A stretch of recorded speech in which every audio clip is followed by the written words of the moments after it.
Hello guys, today I'll be unboxing this speed puzzle set.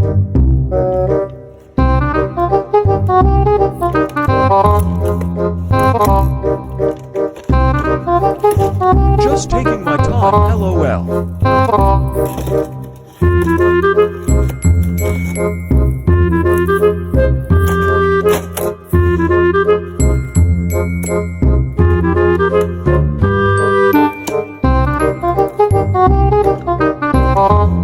Let's try the small one first.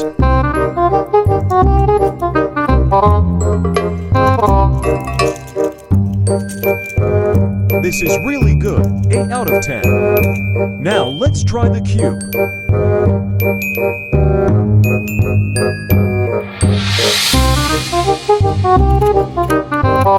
It has very slow turning and it is hollow. I feel like I will break it, so let's move on. Also, this is a 4 out of 10. Now finally the Pyraminx.